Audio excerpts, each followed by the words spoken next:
Hi everyone, it's Cindy. Welcome back to Studioloo. I'm here with just kind of a little what's happening on my desk type video today. So I got this little tin box while thrifting the other day. I paid $3.99 for it, and I thought, when I saw it, I thought it would make a nice little case for my watercolor paints. I've kept them until now in this enamel mixing tray, but because I keep them in there, I could never use the tray. So I thought this would be a cute little box. It's got this nice little flap up top. Not sure what that was for, but the tray fits inside it perfectly. That was a gamble. I had no idea that that would actually fit.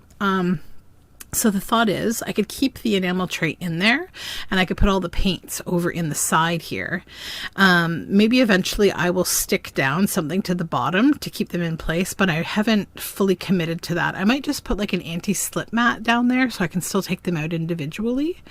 So I'm going to go like Roy G. Biv across here with all of these beautiful beam paints. If you're unaware of beam paints, they are a Canadian indigenous brand based in Manitoulin Island. They are made from beautiful natural pigments, woman-owned company, indigenous-owned company, like very sustainable. Lovely paints with amazing pigments. Probably my favorite watercolor paints I've ever used. They're just really great. So the reason I was testing that one is it's actually a gray, and I'm going through the greens right now, and some green paint got on the edge of it, so I thought it was a green paint, but it's not. It's a gray. So I'm coming to you today in voiceover in sped up mode because I have a GoPro camera that I film on, and it has this very annoying known issue where if you have an external microphone, like I do because I want to be loud enough for you to hear me, if it gets like slightly disconnected at all or you don't plug it in, instead of having the brains to like fall back onto the device's built-in microphone, it just doesn't record sound. So sometimes that happens, and I never want to throw the video away. So I just kind of speed it up and I do these voiceovers so that you still can see what I was up to, because I thought this was a fun little thing to share with you, just playing with these colors. So right now I'm just kind of looking at the paint that is in there versus the paint that isn't in there and seeing, will I in fact fit this all in here? So I'm going at it, just kind of nudging them around. I have all of these metallics that you'll see are the more square shaped stones, paint stones.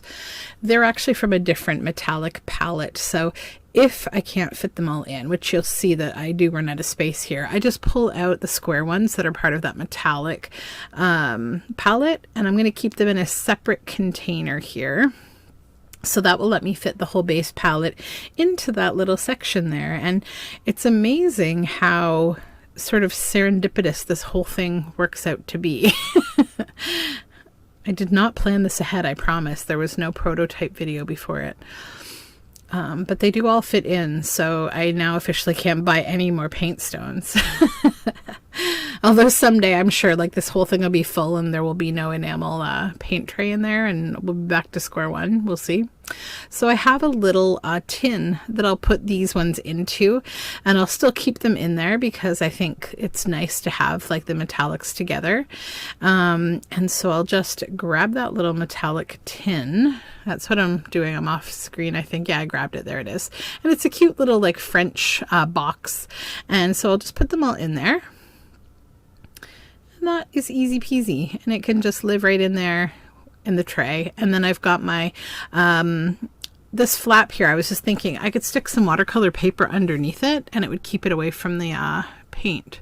That is a brush washing stone, charcoal stone, and I will keep that in there too to keep it dry. And this is my little travel brush that goes with the whole thing. So once we collage on the top of there and maybe like decoupage it, that'll be really cute, I think. Then I'll take my wax wrap that I had them wrapped in. This is a beeswax dipped piece of natural cotton that's been stamped with the Beam Paint logo. And I'll just pop it inside there to just sort of lay on top of my paints, because sometimes, you know, if they're wet or whatever, like it's just good to have a little something in between. And it all goes together beautifully. So the reason that I even have the paints out today is because I'm working on this project. This is what I've done so far. This is for on Patreon. I'm doing this series with my all my Patreons. So if you're interested in this and you want to receive these pages that you're seeing me make one right now, this is going to be like a never-ending digital collection that will be a nature study that I'm calling the BioTome. So on Patreon, if you're unfamiliar, I've linked it below. There are multiple levels of Patreon where you get different rewards. And for all of the paid rewards, you will get access to this collection. I'll be making pages all the time. It's going to grow and be this big, I call it the BioTome because you're going to be able to make a tome with all of these pages. So what I'm doing now is I'm preparing some nice dark brown paint. This is what I got this whole thing out for today, was to do some splattering on this page. So I'm just going to go ahead and do my splattering here. I've covered things up that I don't want to get splattered with bits of paper. And that plant that you see there, that is the lady's thumbprint, and it's a real plant. I've stuck it down with some copper tape, and this page is a study of the common barn owl and the lady's thumbprint. And so now I'll just uncover all of these little spots that I'd covered up, like the owl's heads and the little chipmunk that they've caught there, or squirrel, and then I'm just drying it here with my heating tool, just covering the plant up a bit because I don't want to wither the plant with the heating tool. Just to dry up this paint. This is the third page that I've created for the BioTome. I just sort of got this project off the ground right before I went on my little vacation. I released a couple of pages. And yeah, it's just going to keep going and changing, and it's going to be all sorts of different things, like different kinds of eco printing, plant printing, and painting, and just different kinds of studies that I do. I'm always doing different experiments and things, so I thought it would be nice because like nature's a recurring theme in my work, so I can just kind of build up this nice big collection that you can use again and again, right, for different kinds of projects. So I'm just going around the edge with a bit of Distress ink. It is Scorched Timber. I just want to give like a nice outline to the page, darken it up a little bit.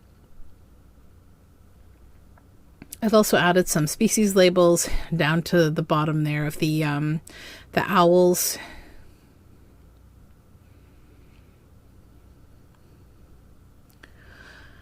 Okay, so inking is done. And then I wanted, a la Edith Holden, to add a little bit of handwriting to this collection when it makes sense to. So I thought I would I'm using this lovely brown ink pen, and I'm just going to in cursive write the lady's thumbprint just beside the plant, so it's like a little handwritten note. And then I'll take the rest of the paint left on the brush here and make some sort of little pseudo lines, right? Give it a little bit of texture, it's a writing page. And that is looking very nice. I like it a lot, and I'm going to run it through the scanner and make another page. So if you're interested, check out my Patreon linked below. And thanks for hanging out with me. I will talk to you soon. Take care. Bye for now.